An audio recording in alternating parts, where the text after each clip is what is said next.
Welcome to Class 2, What to Do with a Blank Page.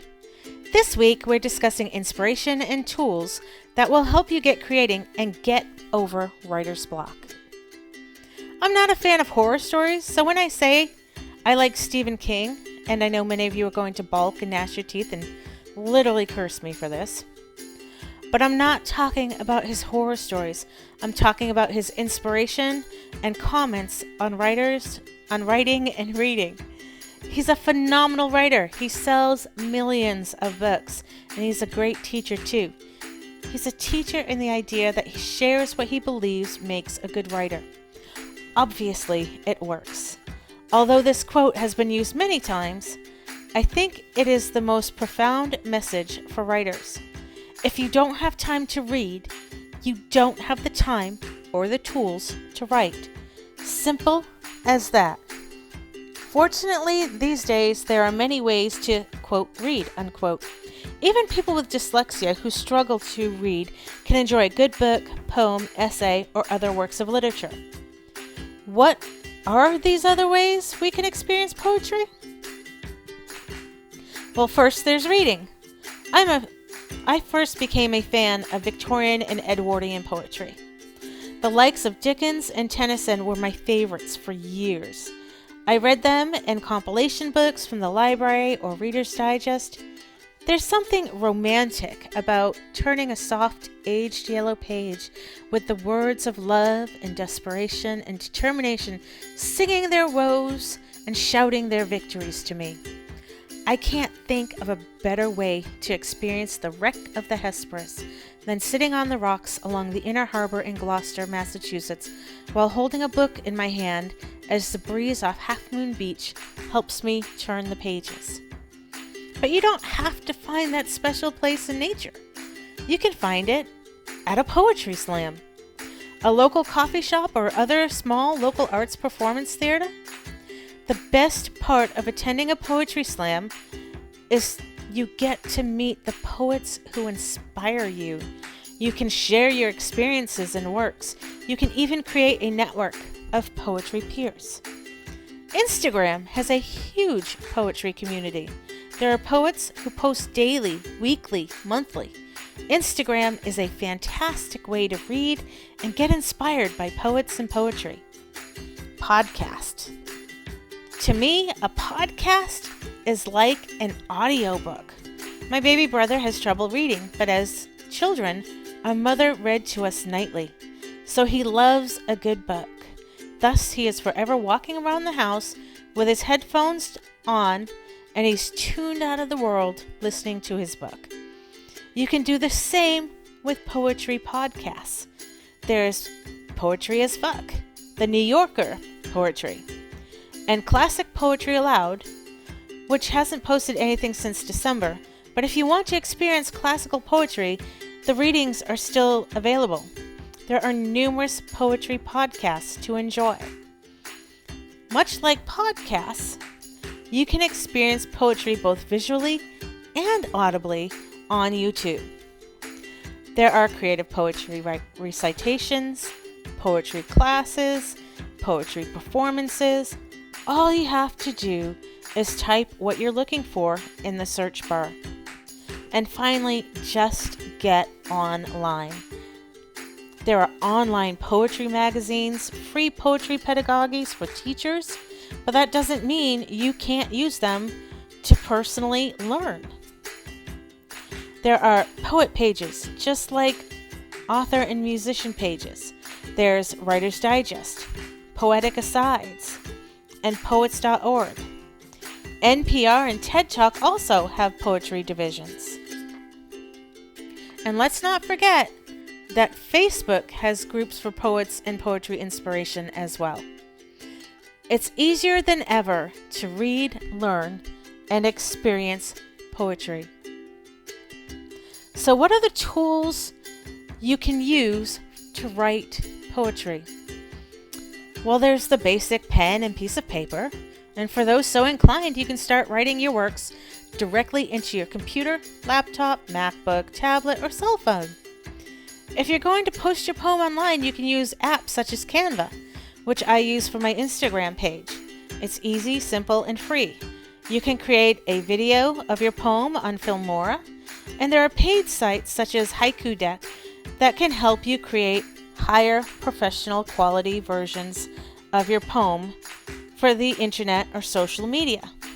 And let's not forget the all-important networking and peer support groups.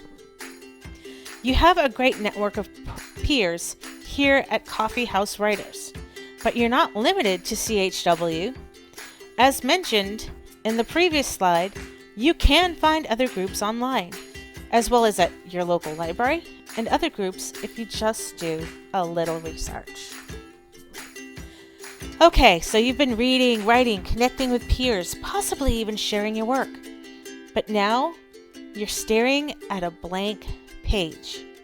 Whether it be a physical page or a digital one, it's empty. You have writer's block.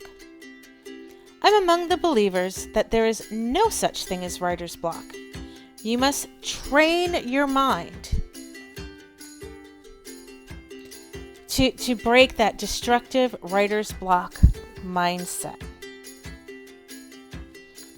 So let's talk about muses and strategies.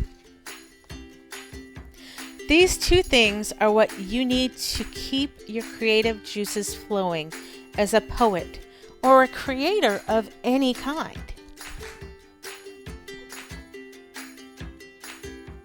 Your muse can be your writing strategy, and vice versa. Your writing strategy can be a muse. I'm going to start with the muses. They're more fun. One of my favorite ways to find inspiration is the beach or whatever nature I can get to and I bring my camera. Water is preferable, but that's me. There's a great awakening of senses when you're experiencing life. Walt Whitman wrote about his experiences in nature, but you don't have to go for a walk like Walt Whitman did. If you're attempting to bathe your dog, it's poetry worthy, as is your drive to work or that time you went on a foreign vacation or attended your child's soccer game. What about that time you had a breakdown because you burnt the cookies the day before you had to bring them into work for somebody's birthday party? Poetry. It's all inspiring poetry. But if you're a Walt Whitman kind of person, go for a walk in the woods, down the street, or in the urban jungle. Get out and experience life and the world. As I mentioned, I use photography to capture moments. Then I go back and create a story or poem based on the images that inspire me. I learned this habit from my grandfather. He once handed me a picture and asked me if I knew where it was.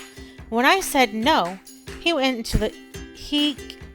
into the most incredible story about how he went to Vietnam and was walking in the jungle when he found this amazing place. The story went on for a good 20 minutes. Later that day, he took me for a drive. After a while, he pulled over in Rhode Island.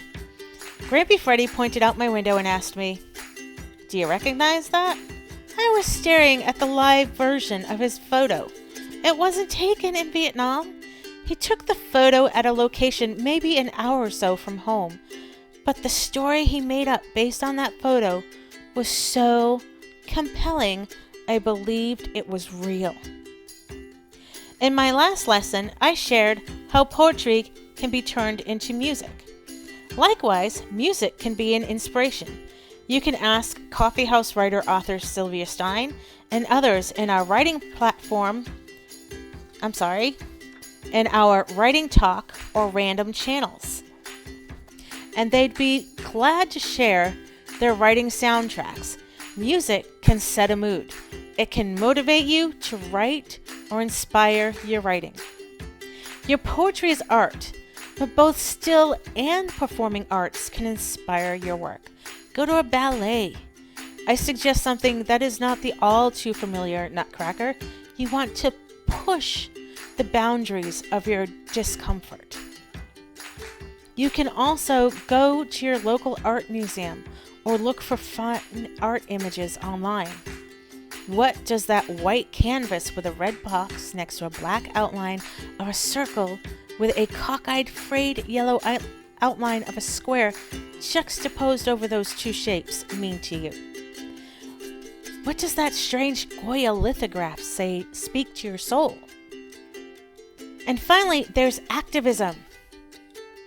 Are you Native American, African American? Are you a feminist? Are you LGBTQIA+, a rape victim, a climate activist, a conservationist? There are so many forms of activism, and they are all great inspiration for socially relevant and historically important poetry. They will tell the world what was important to civilization at the time you wrote that poem. So attend a rally or a protest. Go to lectures that discuss climate change or depleting the aquifers or civil rights, but go out and experience. For the less exciting but imperative side of overcoming writer's block, there's the work strategies. And yes, writing isn't just art, it's also work. If you want to make a living at writing, you have to treat it as a job. Making time is a must. Read and write daily, even if you only have 10 minutes a day. You can set a time or word goal. But if you're the kind of person who will stare at a page for hours, convinced you have no ideas, it's better that you set a word goal. And don't stop until you have 200 or 4,000 words on your page. Push yourself into the positive habit of writing daily. I prefer word goals. I had one writer on my team who would write novels and articles, but when she couldn't meet her word count goal, she would bust out into a writing sprint. And these writing sprints, they also doubled as inspiration because she could use them later on for another article or another story. So take a break from your main project if you need to, but keep writing.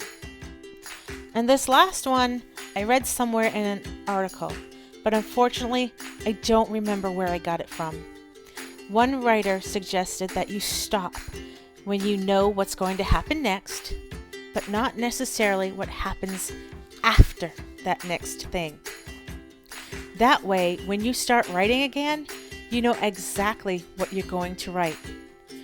The next day, when you write, you already have enough inspiration to start. And once you've written that next thing, you tend to just have that inspiration that pushes you forward to that next thing that you didn't know you had an idea for the day before. I found that this is a very effective tool or strategy. I used it when I was writing my novel. My publisher gave us 20 weeks for the first 20,000 words. So I kind of got lazy and just wrote a little bit every day. But then, after we got our first 20,000 words, he only gave us 4 weeks to finish and complete the first draft. Well, I got sidetracked with issues and illnesses for the first week and a half. I wound up writing over 60,000 words in 2.5 weeks using this strategy, and I highly recommend this strategy.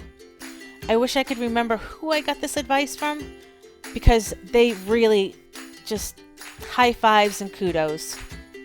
They really deserve that. It was the best advice I have ever received. So now we're on to this week's assignment. This week's assignment is more about your inspiration and process than your poem. So I want to push you into your discomfort zone. This way, you really have to push yourself to find inspiration. First, I want you to use one of the muses, or a muse that you can figure out on your own, something that works for you. And then I want you to choose one of the strategies. You must use both a muse and a strategy. Then write a 113-word poem. exactly 113 words, no exception. I'm not looking for a polished poem. This can be your rough draft. And the reason for the number is because, as I said, I'm pushing your discomfort zones. Some of you may have to find more words to create that poem, and some of you will have to find creative ways to shrink that poem. So I'm really, really pushing you to get uncomfortable so that you have to rely on your muse and your strategy. Then I want you to summarize how you found your inspiration and what your strategy was. All this goes into the Poetry Classroom channel. Please do not put anything in the Poetry Announcements channel. That is for announcements by admin only.